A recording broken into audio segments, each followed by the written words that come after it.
Imagine hearing the cruelest words of your life, not from an enemy, but from your own mother, right across a fancy brunch table. She looked me dead in the eye, a smirk playing on her lips, and told me, if it wasn't for pity, no one would have invited you. My heart was pounding, a frantic drum against my ribs, but somehow a calm settled over my face. I just raised my coffee cup, took a slow, deliberate sip, and smiled. That night, I logged in, disabled every single family credit account, and emailed my lawyer about selling the cabin a few days later. My phone exploded with calls from my brother, but I never picked up. My name is Charmaine, and I'm 35 years old. Somehow, I'm still healing from wounds my family inflicted, deep cuts that never quite closed. I'd built a successful career as a software developer, escaping their toxicity, but I foolishly maintained occasional contact, always hoping. Last Sunday, they invited me to an upscale brunch. Catch up, they said. Between sips of expensive mimosa and bites of trendy avocado toast, my mother, Elaine, leaned forward. Her eyes glinted with a familiar condescension. You know, Charmaine, she purred, you're lucky we even include you. Pity goes a long way. That was it. My breaking point. I simply sipped my coffee and smiled, but inside, a lifetime of hurt finally coalesced into icy resolve. Growing up in Fairfield, Connecticut, our life looked idyllic from the outside. A sprawling colonial home, manicured lawns, a heated swimming pool. It screamed privilege. But inside, our house was a fortress of emotional coldness, a place where expectations I could never quite meet permeated every corner. My childhood bedroom, painted pale blue at my mother's insistence, despite my preference for green, became both my sanctuary and my prison. From elementary school through high school, I maintained straight A's, joined honor societies, and captained the debate team.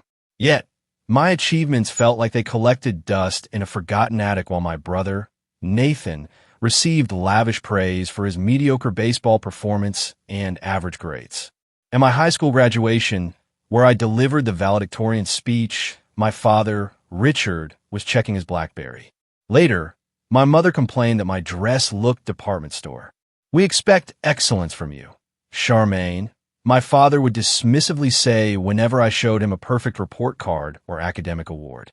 Nathan needs more encouragement. He's not naturally gifted like you. This backhanded compliment became their constant justification for emotional neglect. Our family wealth came from Richard Wilson Enterprises, a commercial real estate development company my father built from scratch in the 80s. By the time I was 10, the company owned shopping centers across 3 states. My mother, a former beauty queen from Virginia, dedicated herself to climbing social ladders. She served on charity boards, not from compassion, but for connections, and hosted dinner parties where I was showcased briefly like an exotic pet before being sent upstairs. The family cabin in Vermont was a symbol of our public image of wholesome togetherness. Nestled on Lake Champlain with 6 bedrooms and a private dock, it appeared on our Christmas cards and in family legend as a place of happiness. In reality, weekends there meant my father working remotely, my mother planning social events on the phone, and Nathan playing video games while I read alone on the dock, watching the water. One Thanksgiving when I was 12, I overheard my mother telling her sister on the phone, "Of course, Charmaine is smart, but she lacks social graces. Nathan has that natural charm people gravitate toward." After that, I never entered a room without announcing myself first. When I received a full scholarship to MIT for computer science, my parents seemed almost disappointed. "We could have paid," my father said, as though my achievement diminished their importance. Meanwhile, Nathan attended Boston College with mediocre grades, and our parents paid every expense, plus an off-campus apartment. During college, I developed financial acumen alongside my programming skills. I created a stock prediction algorithm for a class project that caught the attention of investment firms. By graduation, I had turned my scholarship living stipend into a modest investment portfolio through careful market plays. Ironically, this financial insight led to my complex entanglement with family money. After Nathan lost $40,000 in a single weekend trading penny stocks without research, my father asked me to keep an eye on things. This vague request evolve into me becoming the unofficial family financial advisor by my late 20s. I established trusts, managed investment accounts, optimized their tax strategies, and digitized their entire financial infrastructure. I automated bill payments for their properties, created secure access systems for their accounts, and built redundancies that only I fully understood. All this while building my own career at a financial software firm, where I eventually became a senior developer. My own apartment in Cambridge remained deliberately modest despite my growing personal wealth. A two-bedroom condo with industrial-style furnishings and walls lined with books became my true home. Here, my friends like Sophia and Jordan, who knew my real self, would gather for wine nights and honest conversations. In this chosen family, I found the genuine connections my biological family never provided. Yet, I maintained contact with my parents and brother out of some stubborn hope that eventually they would see me, really see me. Each birthday dinner, holiday gathering, and family event reopened wounds that never fully healed. I kept returning, managing their money, offering expertise they simultaneously relied on and dismissed. Charmaine has her little computer job. My mother would tell her friends at charity galas where I occasionally appeared. "We're so proud. She found something that suits her analytical mind."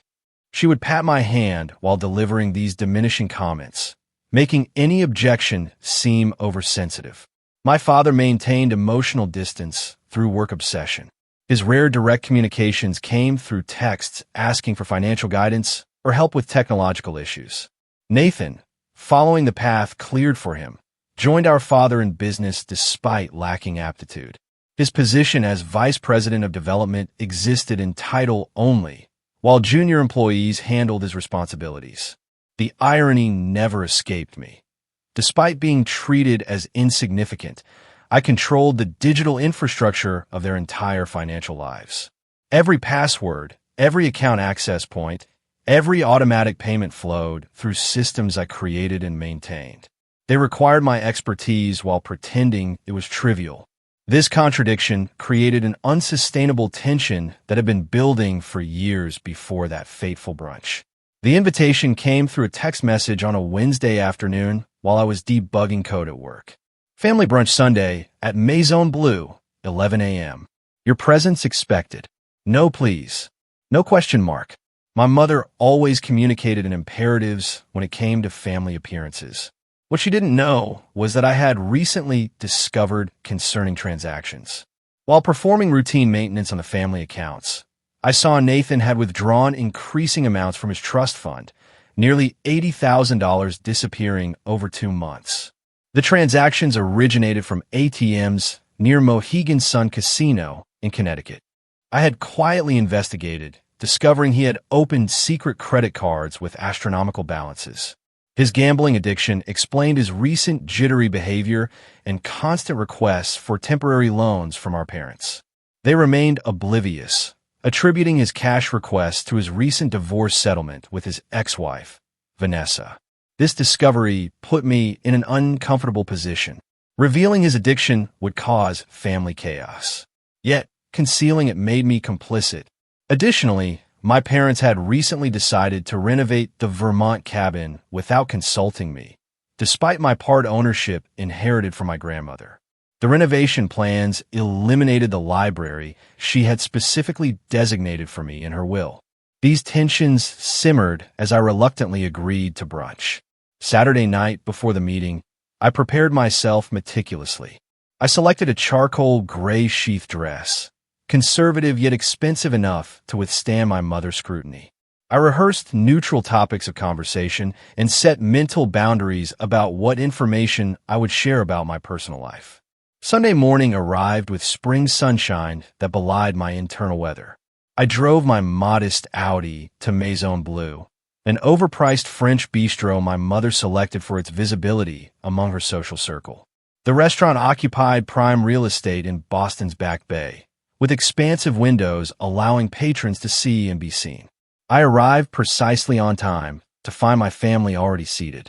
My father looked distinguished in his tailored navy suit, silver hair perfectly coiffed. My mother wore her signature pearls with an ivory linen dress, her blonde highlights freshly done. Nathan, however, appeared haggard despite his expensive clothes, with shadows under his eyes and a slight tremor in his hands as he checked his phone constantly. "Charmaine, darling, 15 minutes early is on time," my mother said as I sat down. Though I was exactly on time, this passive-aggressive greeting set the tone. The waiter approached immediately. "Welcome to Maison Bleu. May I start you with beverages?"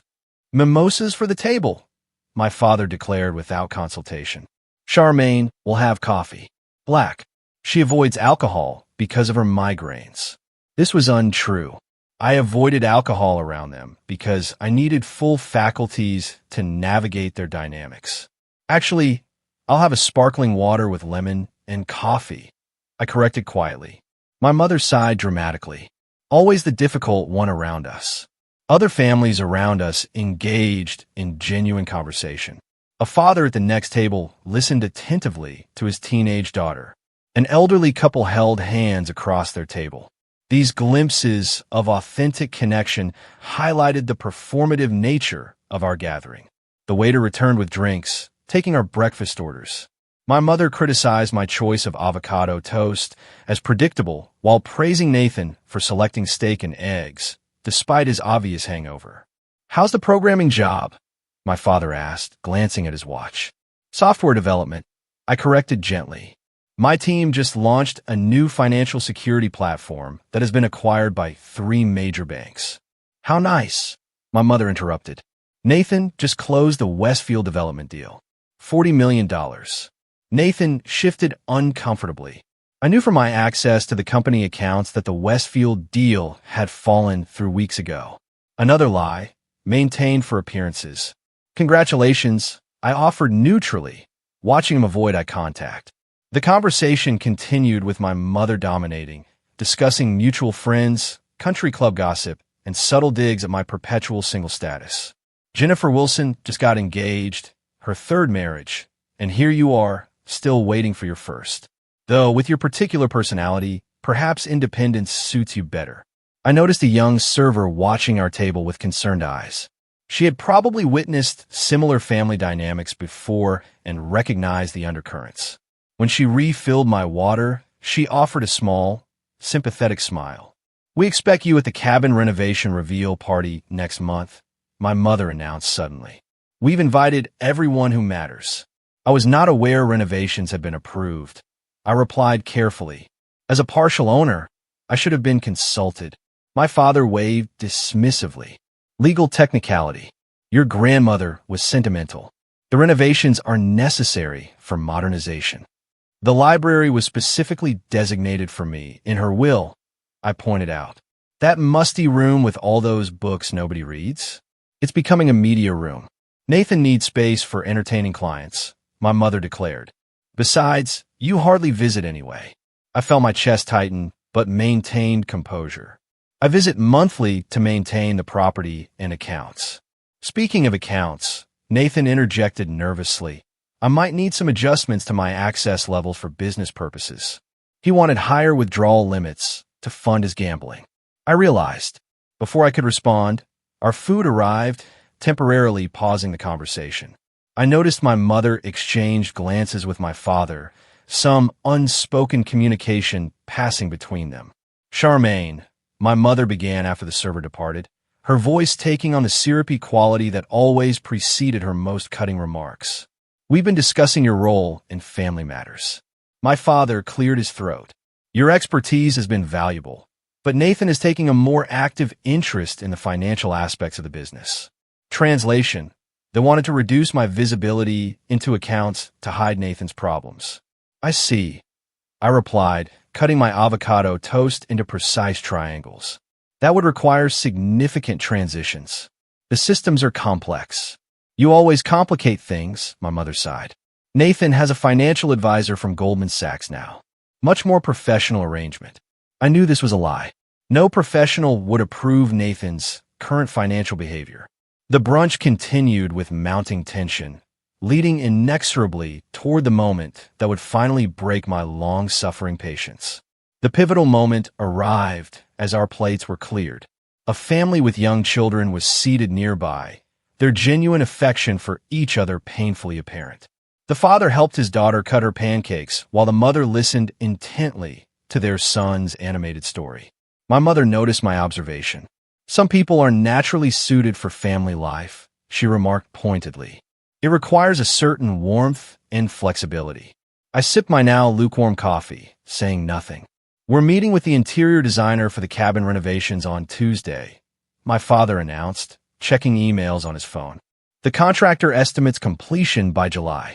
I would prefer if my designated space remained intact, I said quietly but firmly. Grandmother Elise specifically wanted me to have that library. Nathan snorted. You and those books. We need space people will actually use. I use it, I countered. I work remotely from there when maintaining the family accounts. About those accounts, my mother interjected. We feel it would be best if you transferred everything to Nathan's new financial team. It's inappropriate for you to have such access to family matters when you are so removed from our daily lives. The insinuation was clear. After years of managing their financial affairs without compensation or appreciation, I was being pushed aside because I might discover Nathan's gambling problem or object to their renovation plans. Is my involvement in family finances causing problems? I asked directly. My father finally looked up from his phone. We simply think clearer boundaries would benefit everyone. Your technical skills were useful during the digital transition, but professional management makes more sense now. Professional management, I repeated through Nathan's connection. My brother shifted uncomfortably. My guy's top tier. Harvard Business School. A blatant lie. I maintained my composure, though internally my thoughts raced.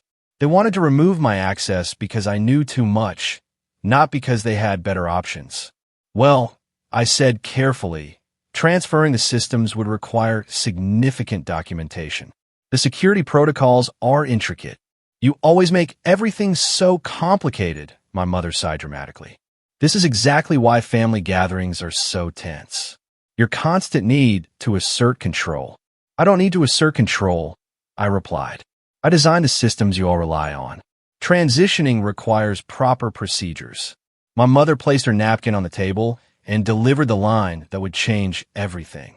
Leaning forward with a smirk playing at her lips, she said, You know, Charmaine, you are lucky we even include you in family matters at all. Pity goes a long way. Most people would have given up trying to integrate someone so difficult. The restaurant seemed to fall silent around us, though objectively the ambient noise continued. My father continued scrolling on his phone, tacitly approving her statement through silence. Nathan gave an uncomfortable laugh, glancing around as if concerned someone might have overheard. In that moment, memories cascaded through my mind. My 8th birthday, when they forgot to invite my friends. High school graduation, when my achievements were minimized. College move-in day, when they dropped me off early to attend Nathan's baseball game. Year after year of subtle and overt messages that I was an obligation, not a beloved family member. Externally, I remained calm. I slowly placed my coffee cup on its saucer, feeling the cool ceramic against my fingertips. I straightened my napkin precisely on my lap. When I finally looked up, I smiled. Thank you for your honesty, Mother, I said, my voice steady despite the earthquake happening within me. She seemed momentarily disoriented by my calm response. She had expected tears, or anger, or defensive arguments. My composed acknowledgement left her without a follow-up script. Well, she finally said, I'm simply being truthful. Family harmony requires accepting one's place. Indeed, it does. I agreed, maintaining eye contact until she looked away first. The remainder of brunch proceeded with tense small talk. My father discussed stock market trends without recognizing the irony that his knowledge came from reports I had prepared. Nathan checked his phone repeatedly, likely monitoring sports betting odds. My mother commented on the attire of other patrons, finding flaws in everyone. I observed them as if from a great distance. The subtle family dynamics were so clear now. My father using work to avoid emotional engagement. My mother weaponizing social expectations to maintain control. Nathan enabled and coddled until he became entitled and irresponsible. And me, the competent one, simultaneously relied upon and diminished. The couple at the next table paid their bill and departed, the husband helping his wife with her coat in a gesture of genuine care. The contrast with my own family was stark and painful. What would it be like to be valued simply for existing, not for what services I could provide? When the check arrived, my father handed over his platinum card without glancing at the total. This card was connected to accounts I had established and maintained. The irony was not lost on me. "We expect you Tuesday for the design meeting," my mother stated as we prepared to leave. Not a request, but a command. "I'll check my schedule," I replied noncommittally. "Your work can surely spare you for family priorities," she pressed. I smiled again, the decision crystallizing within me.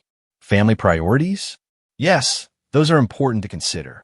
We exited the restaurant together, maintaining the appearance of a unified family. My father immediately took a business call. My mother air-kissed my cheek without making contact. Nathan asked if he could borrow $5,000 until Friday, confirming my suspicions about his gambling debts.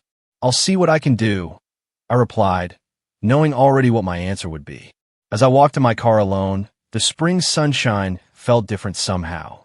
The weight I had carried for decades pressed down unbearably, but beneath it, a small seed of resolve had taken root. My mother's cruel words echoed, but now they felt like permission rather than punishment. If pity was the only reason for my inclusion, then perhaps it was time to remove myself from the equation entirely. And in doing so, I would finally establish the boundaries I had failed to create for 35 years. The 20-minute drive from Maison Bleu to my Cambridge apartment passed in a blur. Once inside my home, I methodically hung up my coat, placed my keys in their designated bowl, and walked to my home office. Only then, surrounded by my books and achievements, did I allow the emotional dam to break. Tears came silently at first, then in heaving sobs that bent me forward in my ergonomic desk chair. "You are lucky we even include you." The words replayed in an endless loop. 35 years of seeking approval from people constitutionally incapable of giving it. Decades of managing their financial affairs while being treated as an inconvenient obligation. After 15 minutes of raw emotional release, I straightened up, wiped my face, and opened my laptop. Grief would have its time, but first, I needed information and a plan. I logged into the family financial dashboard I had created. The interface showed interconnected accounts, properties, investments, and credit lines. The Wilson family financial empire in digital form, all accessible through authentication protocols I had designed. My father had insisted on convenience over complexity, resulting in a system where one administrator could control everything through master access. That administrator was me. I began systematically documenting everything: account numbers, access credentials, transaction histories, property deeds, investment portfolios, credit lines, insurance policies, trust fund structures, tax filings. I created secure offline backups of all data, knowing that evidence might be necessary later. The picture that emerged confirmed what I already knew, but had ignored. Nathan had withdrawn over $200,000 in the past year from various accounts, most in cash transactions near casinos. My parents had spent nearly $1 million on luxury expenses while complaining about charitable donations I had automated from their accounts. The Vermont cabin renovations had been contracted for $800,000 without proper permits or notification to me as partial owner. The library my grandmother had legally designated for me was scheduled for demolition next week. I opened a secure document and began outlining my options. As I cataloged the financial systems I controlled, the legal rights I possessed, and the leverage available to me, a plan formed with crystalline clarity. For once, the very qualities my family dismissed as difficult would serve me well: my attention to detail, my technical knowledge, and my methodical approach to problem solving. First, I would need legal counsel. I contacted Jordan, my closest friend, who happened to be a corporate attorney. "I need a referral for someone specializing in family financial disputes and property rights," I explained after briefly summarizing the situation. "Vanessa Hargrove," Jordan replied without hesitation. "She handled my sister's complex divorce. Brilliant, ethical, and absolutely fearless." I'll text you her contact information. Next, I made a comprehensive list of all family accounts requiring immediate attention. For primary credit cards used by my parents, 3 credit cards used exclusively by Nathan, 2 joint checking accounts, the main family investment portfolio, property management accounts for 5 properties, including the Vermont cabin, automatic bill payment systems for all properties, tax preparation access accounts, and trust fund management interfaces. For each, I noted my legal relationship, access level, and potential actions. As the designated administrator, I had the right to suspend access pending security reviews, a provision my father had approved without reading the fine print years ago. I reviewed my grandmother Elisa's will regarding the Vermont property. The document clearly stated, the library at the Lake Champlain property is bequeathed specifically to my granddaughter Charmaine Wilson for her lifetime use, to remain intact as a place of learning and reflection. The planned renovation directly violated this legally binding provision. By 9 p.m., my emotions had stabilized, and my plan had solidified. I would not act from anger, though anger was justified. I would not seek revenge, though the opportunity presented itself. Instead, I would simply stop protecting them from the consequences of their actions while asserting my own legal rights. I prepared a simple meal of pasta and salad, eating mechanically while reviewing potential outcomes. My family would be angry. They would threaten and cajole. They might even temporarily seem remorseful. But decades of patterns predicted they would never genuinely acknowledge their behavior or truly change. After dinner, I called Vanessa Hargrove's office and left a detailed message. Then I wrote emails to my supervisor requesting 2 personal days and to my therapist asking for an emergency session. Self-care would be essential during this transition. At precisely 11 p.m., I began executing the first phase of my plan. I logged into the master financial dashboard with my administrator credentials. First, I disabled automatic payments on all family credit cards, leaving them active but removing the safety net that prevented late fees. Then, I changed the security protocols on the investment accounts to require dual authentication, effectively freezing access until new protocols were established. For the family checking accounts, I left them operational but removed the overdraft protection I had established. Nathan's secret credit cards, obtained through his connection to family accounts, will be the first to feel the effect when his automatic payments failed. Finally, I composed an email to the family attorney regarding the Vermont cabin renovation. Dear Mr. Steinberg, I am writing regarding the planned renovation of the family property at Lake Champlain, Vermont. As you are aware, I am a partial owner of this property, with specific provisions regarding the library as established in Elise Wilson's will attached. I have not approved the current renovation plans, which include demolition of this space. Please advise the contractors that work must cease immediately pending legal review. I have copied the relevant county permitting office to ensure compliance. I have retained separate counsel in this matter. Please direct future communications to Vanessa Hargrove at Hamilton Legal Partners. Regards, Charmaine Wilson. I sent the email with supporting documentation attached, copying the contractor, the permitting office, and Vanessa Hargrove's office. As midnight approached, I completed the final step. I composed a brief, factual email to my parents and brother. I am stepping back from management of family financial affairs, effective immediately. Security protocols have been updated to protect accounts during this transition. I have also addressed the legal issues regarding the Vermont property renovation through appropriate channels. I will be unavailable for direct communication for the foreseeable future as I reassess my relationship with this family. Charmaine. I clicked send, then systematically logged out of all accounts. I turned off my phone, knowing the notifications would begin soon. For the first time in years, I felt the weight of family obligation lift from my shoulders. In its place was not vindication or triumph, but something quieter and more profound, the beginning of freedom. By the way, if you're still with me, soaking in all this family drama, make sure to hit that subscribe button. You won't want to miss the next unbelievable story I have for you. The next morning, I awakened before my alarm, feeling strangely lighter despite the confrontation looming ahead. I performed my usual routine with deliberate mindfulness, treating each action as a small act of self-care. Brewing coffee, stretching, 5 minutes of meditation. Simple acts that grounded me in my own life rather than in family drama. At 8 a.m., I powered on my phone to find 17 missed calls, 23 text messages, and 9 voicemails. I ignored them all, instead calling Vanessa Hargrove's office. Her assistant had already scheduled an emergency consultation for 9:30. I'll need all documentation regarding property ownership, financial systems, access agreements, and any written communications about the renovation, the assistant advised. Already compiled, I assured her, having spent the early morning hours organizing digital files. Before leaving for the appointment, I took additional security measures.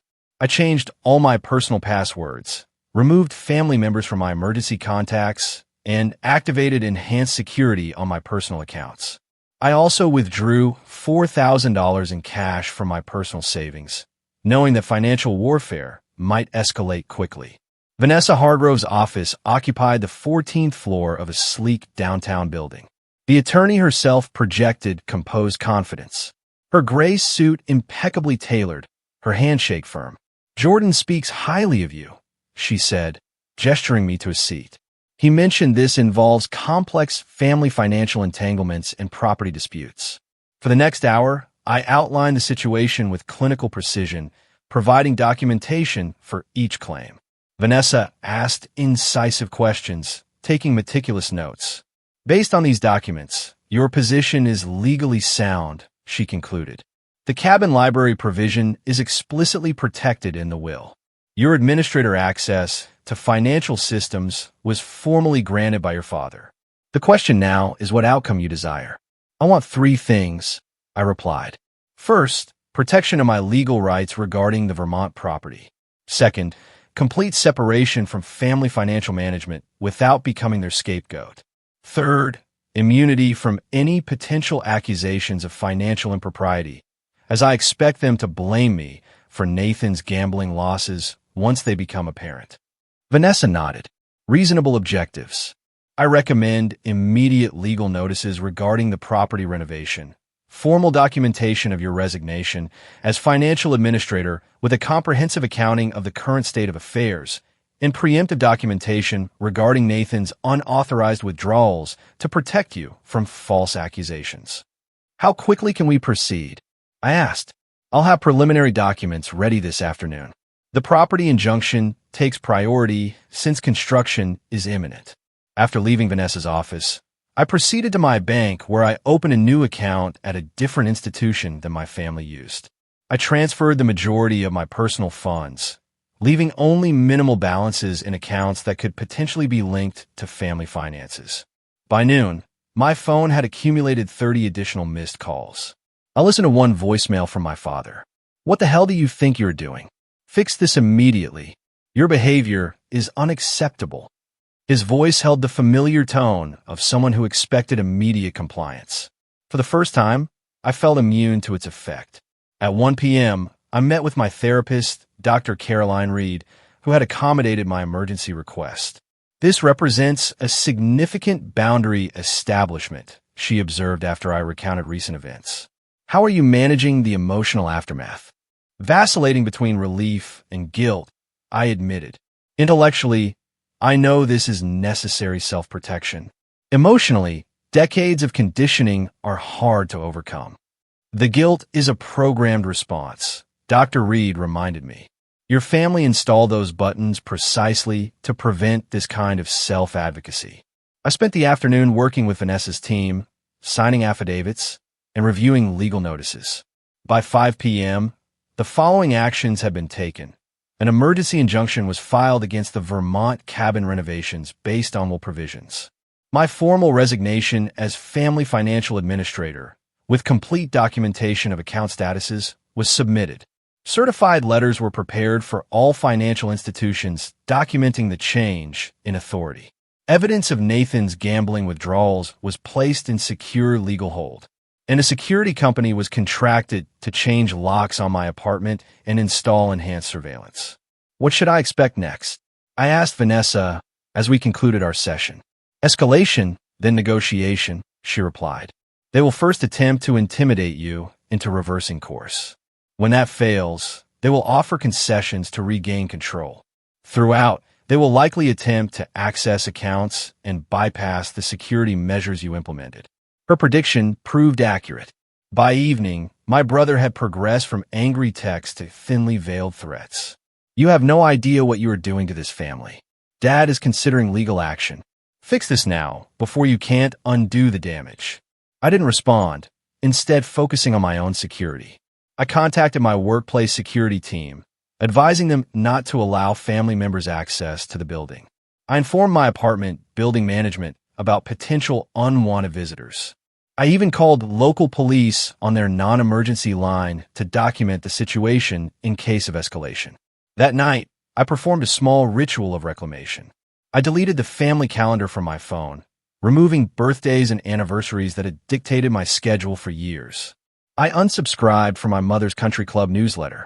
I removed family photos from my living room, replacing them with art I had always wanted to display, but had hidden away to avoid their criticism. Each small act reinforced my resolve. This was not merely financial disentanglement, but emotional emancipation. The systems of obligation and diminishment that had defined my family relationships were being dismantled methodically, just as I had once built their financial infrastructure. The next morning brought the first serious consequence. Nathan called from a new number I hadn't blocked. The credit card company declined my payment, he said without preamble when I answered. "I need $30,000 by tomorrow, or there will be serious problems." "What kind of problems?" I asked calmly. "Casino markers," he admitted after a pause. "Look, I know you're upset about what Mom said, but this is serious. These are not people you mess with. Your gambling debts are not my responsibility," I replied. "But you're the one who disabled the payment systems," he shouted. "You did this on purpose." I resigned as administrator after being told my involvement was no longer wanted. I responded evenly. "The transition has consequences. Dad is furious. He can't access the investment accounts. Mr. Phillips at First National Bank can help him establish new security protocols." I provided complete documentation in my resignation letter. "This is not a game, Charmaine," Nathan warned. "You are destroying the family." "The family was destroying me," I replied, then ended the call. Within the hour, my father attempted similar tactics through his attorney, who called Vanessa directly. She later reported that they demanded immediate restoration of all access in exchange for discussing my concerns about the cabin renovation. I advised them that access protocols were changed as part of your formal resignation from financial management duties, with complete documentation provided for continuity, Vanessa explained. Regarding the cabin, I informed them that construction must cease immediately, pursuant to the injunction, which has already been served to the contractors. By the third day, the initial shock tactics gave way to the predicted negotiation phase. My mother sent an email with a very uncharacteristic apology. Perhaps my words at brunch were hasty. Family disagreements are normal, but should be resolved within the family. Please call so we could discuss restoring the accounts and moving forward together. I forwarded it to Dr. Reed, who responded, "Classic minimization and attempt to reestablish control." Notice how the apology is vague, includes no specific acknowledgement of harm, and immediately pivots to demands. I did not respond to my mother's message or to subsequent attempts at contact from any family member. Instead, I focused on rebuilding my life without the constant drain of their needs and expectations. Each day, without managing their finances or absorbing their criticism, felt like recovering from a long illness, strength returning gradually but steadily. The first month after what I now called the brunch incident passed in a blur of legal proceedings, financial disentanglements, and personal recalibration. My family cycled through predictable stages: anger, threats, bargaining, and finally, strategic reconciliation attempts. Nathan was hit hardest by the immediate consequences. Without access to family funds, his gambling debts came due with no safety net. According to mutual acquaintances, he was forced to sell his luxury condo and move into a modest apartment. His Mercedes was repossessed after 3 missed payments.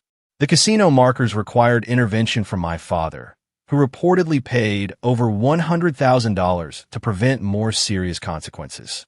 My parents faced their own adjustments. The credit card suspensions resulted in embarrassing declined transactions at social events. My father had to personally contact financial institutions to establish new access protocols, a task he had always delegated. My mother found herself without automated payments for her country club membership, resulting in a late fee and temporary suspension of privileges. The Vermont cabin renovation became a legal battle that quickly expanded beyond the library. County inspectors, alerted by Vanessa's filings, discovered multiple code violations and insufficient permits. Construction was halted indefinitely, pending comprehensive review. My parents faced potential fines for proceeding without proper approvals. Through all this, I maintained strict communication boundaries. All contact went through Vanessa, who provided me with weekly summaries rather than forwarding every message. I changed my personal email and phone number, sharing the new contact information only with trusted friends and colleagues. My professional life flourished in the absence of family demands. Freed from constant interruptions for tech support and financial management, I completed a major project ahead of schedule, earning recognition from senior management. I accepted a speaking opportunity at a financial technology conference, something I had previously declined due to family obligations that inevitably arose whenever I had important commitments. Sophia and Jordan formed a protective circle around me, vetting invitations and providing sanctuary when memories became overwhelming. Other friends I had neglected while prioritizing family needs reconnected, surprised and pleased by my newfound availability. "You seem different, my friend," Alexis commented during a dinner 6 weeks after the brunch. "More present somehow." "I'm learning to exist without constant vigilance," I explained, without anticipating criticism or demands. Around the 2-month mark, my brother escalated his attempts to reach me. He appeared at my workplace, but security had been briefed and denied him entry. He left handwritten notes at my old apartment, which the property manager forwarded to me. The messages grew increasingly desperate as his financial situation deteriorated. "Please help me. I know I have a problem. I need your expertise to fix this mess," one note read. For the first time, he acknowledged his gambling addiction, though primarily as leverage to regain my assistance. My parents adopted different strategies. My father attempted to use business connections to pressure me, having colleagues casually mention family concerns during professional interactions. My mother spread strategic misinformation among her social circle, portraying herself as the worried parent of a daughter having a breakdown. "We're giving her space during this difficult time," she told mutual acquaintances, recasting my boundary enforcement as mental instability. 3 months after the brunch, I received an unexpected communication. The Vermont town clerk contacted me directly about the cabin property. "We have received inquiries about selling the property," she explained. "As a co-registered owner, your signature would be required. I wanted to confirm you were aware of these discussions." This was the first I had heard of selling the cabin. Apparently, facing renovation complications and unable to use the property as planned, my parents were attempting to liquidate the asset without involving me directly. Vanessa immediately filed additional legal notices protecting my ownership interest. "They cannot sell without your consent," she assured me. "This appears to be a pressure tactic." Indeed, the following day brought the first direct communication from my father in months. "The cabin situation has become untenable due to your obstruction. We have interested buyers prepared to offer $7 million. Your share would be substantial. Contact me to discuss terms if you want to be included in this opportunity." The implicit threat was clear: cooperate or be excluded somehow. Vanessa advised that no legal mechanism existed for them to sell without my consent, making this an empty threat designed to prompt engagement on their terms. I did not respond. For months after the brunch confrontation, financial reality forced more significant changes in my family circumstances. Nathan, now attending Gamblers Anonymous according to mutual friends, took a legitimate job at an insurance company, far below his previous executive position. My father facing investment losses without my management, downsized his company operations, and sold one of their vacation properties in Florida. My mother resigned from 2 charity boards, citing family priorities, but actually unable to maintain the expected donation levels. Throughout this period, I continued my own healing journey. Weekly therapy sessions helped me recognize and counter the ingrained beliefs about my worth and role. I established a regular meditation practice. I took a pottery class I had always been interested in, but had dismissed as impractical. I dated casually for the first time in years, no longer worried about family interrogations about potential partners. 5 months into this new reality, my mother attempted a different approach. She appeared unannounced at a charity event I attended, calculating correctly that I would not create a scene in public. "You look thin," she said, intercepting me near the restrooms. She had lost weight, and her designer outfit seemed last season rather than her usual cutting-edge style. "Thank you," I replied neutrally. "I need to return to my table.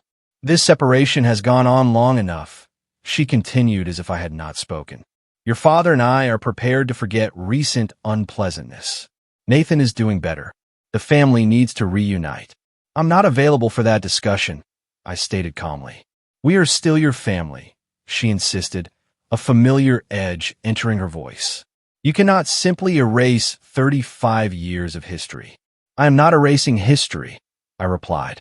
"I am honoring it by finally responding appropriately to it." I walked away before she could respond, rejoining my friends at our table. Later, I learned she had left the event immediately after our encounter. The 6th month brought an unexpected development. Nathan contacted Vanessa directly, requesting a mediated meeting without our parents involved. After consultation with Dr. Reed, I cautiously agreed to a short meeting at Vanessa's office with specific parameters established in advance. Nathan arrived looking substantially different than the polished executive image he had previously maintained. His designer clothes were replaced by department store business casual. The expensive watch was gone. Most notably, the entitled confidence had vanished from his demeanor. "Thank you for seeing me," he began once we were seated in Vanessa's conference room. "I know you have no reason to trust anything I say. Why did you request this meeting?" I asked directly. He placed a 6-month sobriety chip on the table. Gamblers Anonymous. Not my first attempt at the program, but the first one that's sticking. "Congratulations," I said sincerely. "Hitting bottom was necessary," he continued. "When you stopped enabling the family, everything collapsed quickly. Dad had to face that his company was over-leveraged. Mom had to confront that her social standing was built on financial quicksand. And I had to admit I was an addict, not just having bad luck." "Why tell me this?" "Because you were right," he said simply, "about everything. And none of us would have changed without what you did." We spoke for 30 minutes. He detailed his recovery program, his new modest job with its regular hours and accountability, his studio apartment where he lived within his actual means for the first time. He did not ask about my life or attempt to extract promises for future contact. As the meeting concluded, he said something that pierced the careful emotional walls I had constructed. "I always knew you were the strongest one of us. I just never understood that your kind of strength was the one that mattered." I did not commit to future contact, but agreed to consider it if his recovery remained consistent. It was the first family interaction in 6 months that did not leave me feeling diminished or drained. Our parents, however, maintained their position. When they learned of my meeting with Nathan, they attempted to leverage it as an opening for their own demands. My father sent a formal letter outlining a family reunification plan that primarily involved me resuming management of accounts and withdrawing legal objections to their property decisions. My mother left a voicemail presenting a distorted version of events. Now that tempers have cooled, we can put this unfortunate misunderstanding behind us. I saved these communications as documentation, but did not respond. Their inability to acknowledge the true dynamics at play confirmed that my boundaries remain necessary. 6 months after that fateful brunch, I stood at an inflection point between past and future. The legal matters were largely resolved, with formal agreements regarding the cabin property and complete separation of financial affairs. My professional life was thriving. My social connections were deepening, my sense of self strengthening daily. The path forward remained uncertain. But for the first time, that uncertainty felt like freedom rather than anxiety. I had learned that family connections, when toxic, were not obligations to be endured, but patterns to be broken. The words that had once wounded me so deeply, "You are lucky we even include you," now seemed like the key that had unlocked my prison door. 6 months evolved into a year. Seasons changed. Holidays passed. Life continued its forward momentum. I celebrated my 36th birthday with friends at a beachside restaurant, without the traditional awkward family dinner where my preferences were always overlooked. Instead, Sophia arranged my favorite seafood menu. Jordan brought a cake in my actual favorite flavor. And a dozen other genuine connections celebrated not who they expected me to be, but who I actually was. My therapy sessions with Dr. Reed transitioned from crisis management to deeper healing work. We explored the foundations of my self-worth, the lingering effects of family conditioning, and the careful construction of a life guided by personal values rather than external validation.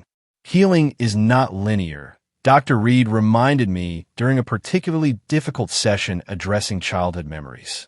There will be days when old patterns feel overwhelming, when the guilt resurfaces, when a longing for family approval returns. Those moments do not represent failure. The professional growth that began with freed attention and energy continued to flourish. I received a significant promotion to Director of Financial Security Systems, leading a team developing next-generation protection protocols. The irony that my family had dismissed these very skills while depending on them was not lost on me. Around the 14-month mark after the brunch incident, I encountered my father unexpectedly. A financial technology conference in Boston brought industry leaders together, including his company, which was presenting on commercial real estate innovation. We came face to face in the exhibition hall, both momentarily frozen in surprise. He had aged visibly. The confident bearing remained, but new lines mapped his face, and his formerly perfect silver hair showed signs of neglect. We regarded each other silently until social convention forced acknowledgement. "Charmaine," he said with a nod. "Richard," I replied, using his first name deliberately rather than Dad. "You're presenting tomorrow," he noted, glancing at my speaker badge. "Yes." Panel on financial security infrastructure. An awkward silence stretched between us, decades of unspoken truths creating an unbridgeable chasm in the crowded conference hall. "Your brother is doing better," he finally offered. 1 year sober next month. "I know. We speak occasionally." This clearly surprised him. Nathan had kept our cautious reconciliation private, maintaining his own boundaries with our parents as part of his recovery. "Your mother would like to hear from you," he said, his tone carrying the familiar expectation of compliance. "That would require acknowledgement of past patterns and commitment to different behavior," I replied evenly. He stiffened slightly. "Families disagree, Charmaine. Holding grudges serves no purpose. This is not about grudges. This is about patterns of interaction that are harmful. We provided everything for you," he began, the defensive justification rising automatically. "Material provisions without emotional connection or respect," I countered. "But this is neither the time nor place for that discussion." Another industry colleague approached, greeting me warmly and creating a natural conclusion to our uncomfortable exchange. My father nodded curtly and moved away, his posture communicating the familiar dismissal I had experienced throughout childhood. Yet something had fundamentally changed. His disapproval no longer triggered anxiety or inadequacy. I observed it with the clinical detachment of recognizing an ineffective pattern rather than an authoritative judgment. The Vermont cabin situation resolved through legal channels. Eventually, unable to renovate as planned due to permit issues and my protected interest in the library, my parents ultimately proposed a buyout of my ownership share. After careful consideration and consultation with Vanessa, I agreed to fair market terms that recognized both my inheritance rights and the property's appreciated value. I used part of the proceeds to purchase a small waterfront cottage on a quiet lake in New Hampshire. The property featured a wall of windows overlooking the water and ample built-in bookshelves throughout. It became my weekend sanctuary, the place where I could hear myself think without the echoes of family criticism. My relationship with Nathan evolved gradually through careful, boundary-read interactions. Our monthly coffee meetings provided space for authentic connection without the distorting presence of our parents. He maintained his sobriety, worked his program faithfully, and slowly rebuilt his life on a foundation of accountability rather than entitlement. "I dream about gambling almost every night," he confessed during one meeting. "My therapist says that's normal, that the neural pathways take years to reform." "What helps when the urges come?" I asked, remembering the consequences. Not just financial, but who I became when I was using. The lies, the manipulation. The person I don't want to be again. This level of self-awareness represented profound change. While our relationship would never be uncomplicated, it contained growing elements of mutual respect previously absent. My mother proved less capable of evolution. After my encounter with my father at the conference, she launched a campaign of indirect communication through mutual acquaintances, social media overtures, and carefully orchestrated public encounters. Each attempt carried the same underlying message: return to the established patterns without acknowledgement of their harm. I maintained consistent boundaries without malice. When we inevitably encountered each other at a mutual friend's wedding, 18 months after the brunch, I remained cordial but distant. She approached during the reception, champagne flute in hand as armor. "You look thin," she observed, the familiar criticism packaged as concern. "Are you eating properly?" "I am well, thank you," I replied, neither accepting nor challenging the implicit judgment. "This arrangement has gone on long enough," she declared, lowering her voice. "People are talking. It reflects poorly on the family." The reference to appearances rather than relationship confirmed nothing fundamental had changed. "I'm not estranged," I corrected calmly. "I am establishing healthy interaction patterns. By cutting off your own mother." Her voice carried the wounded tone she had perfected over decades.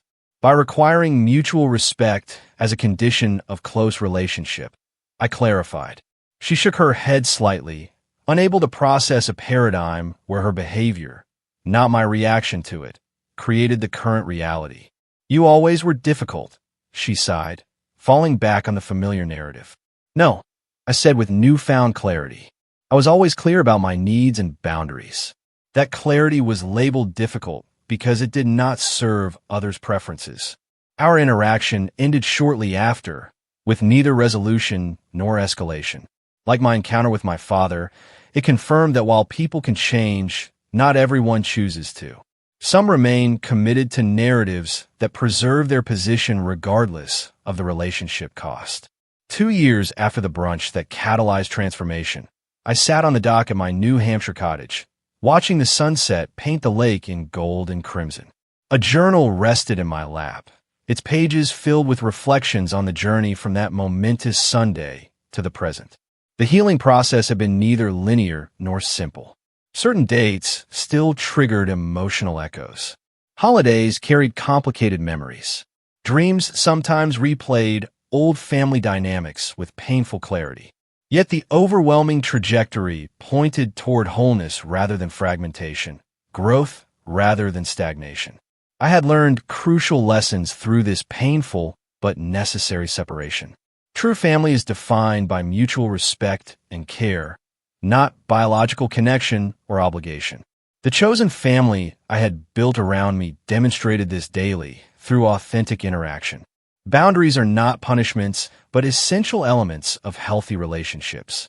By establishing and maintaining clear expectations about treatment, I had created space for genuine connection where possible and protection where necessary.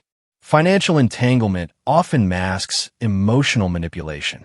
The appearance of generosity through material provision while withholding emotional support creates toxic dependency. True independence requires both material and emotional autonomy. Healing begins with acknowledging reality rather than preserving comfortable illusions. By naming the dynamic accurately, you are lucky we even include you. I've been able to respond appropriately rather than continuing patterns of diminishment. Most importantly, I had learned that self-worth cannot be externally validated. The approval I had sought for decades could never have fulfilled its promise because it was conditional on my utility rather than my inherent value. True security came from within, from living authentically aligned with personal values rather than external expectations. As darkness settled over the lake, I closed my journal and watched stars emerge in the clear northern sky. The future remained unwritten. Perhaps continued healing would eventually allow new forms of family relationship based on mutual respect rather than historical patterns. Perhaps some connections would remain necessarily distant for emotional health. Either outcome represented success rather than failure because both honored authentic needs rather than obligatory roles. The journey from that brunch table to this peaceful evening had been arduous but necessary. The words that once wounded me now seemed like the catalyst for liberation. The moment when denial could no longer sustain itself against obvious truth. In acknowledging that I was included out of pity, my mother had inadvertently released me from seeking inclusion on such harmful terms. Have you ever had to set boundaries with someone you loved, even when it was painful? Have you found your own voice after years of being diminished? Tell me what you think. I really want to know.